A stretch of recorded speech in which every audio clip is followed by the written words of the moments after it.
everybody, I'm Dale Skaggs, Director of Horticulture here at the Dixon Gallery and Gardens. And it's a beautiful day here, so why don't we go and look at the garden?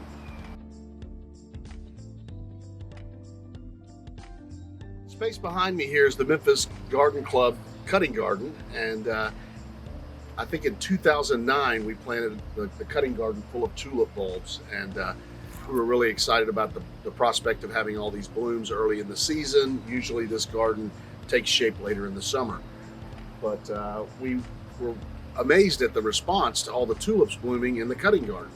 I think we planted some 12,000 bulbs perhaps, and filled up the cutting garden, and we were really excited about it. You couldn't get down the aisles, and so we were like, well, we're on to something. And so the next year we decided to plant about 20,000 flowering bulbs. And so we had t-shirts made up, the staff was all charged up. We planted 20,000 bulbs, and I can remember Joe Orgel coming and to visit the garden, and he saw the people, and he said, Dale, I think you're onto something. And whenever Joe Orgel told me something, I would always listen. So he had a lot to do with the Dixon and was a very influential person here.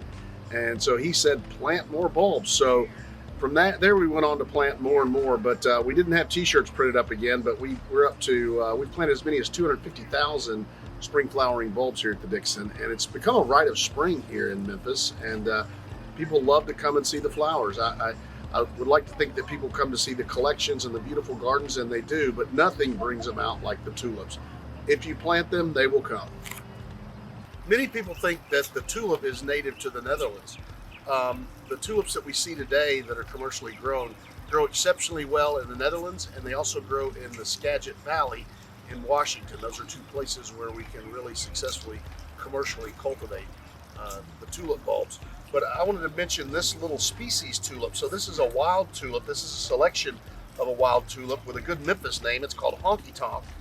And these have come back for us for several years now. This is a really fast draining, well-drained soil here, and so they tend to perennialize. They're not as showy as the hybridized ones, but they're very interesting. And this is called Clusiana, Tulip Clusiana, and it's named for Carl Clusius. And he actually brought the tulip to the University of Leiden and started the whole tulip concept in the Netherlands.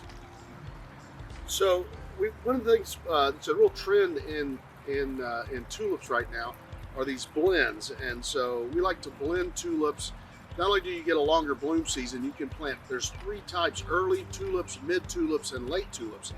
And if you blend those together, you get a longer bloom season, because you know our weather's so unpredictable in the mid-south. It can go quick or it can be long lasting, and the tulips were late to get started this year, but as you can see, the blends just really add a magic that you can't get with a single tulip, and so we love the blends here at the Dixon.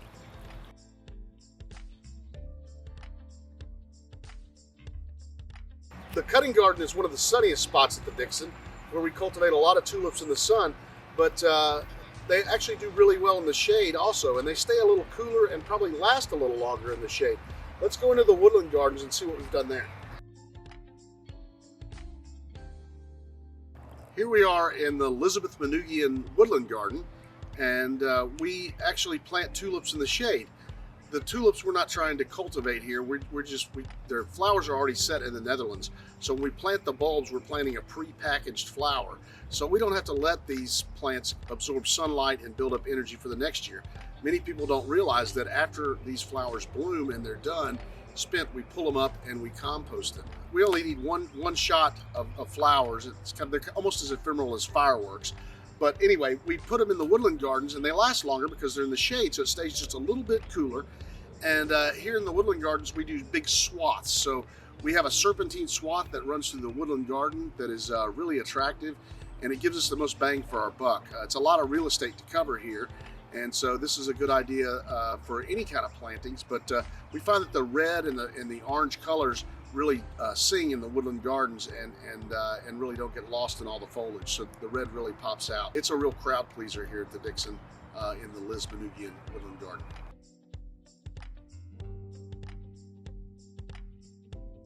Many of our visitors don't even make it back this far to see this huge field of tulips near the Hughes Pavilion.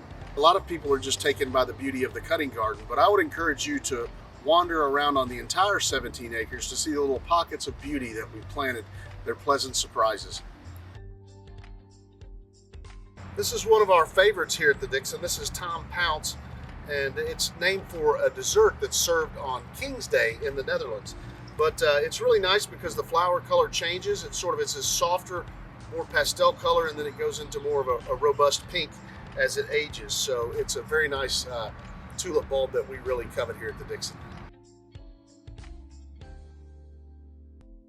It's a great time to come out and enjoy all that we have to offer. We plant all of these bulbs for Memphis to enjoy. So we want as many people to experience the Dixon tulips as we can. So bring your camera, bring your kids. It's free admission. We have the tagline, free for good. And we're doing great things here at the Dixon, and hope you'll come check us out and support what we're doing.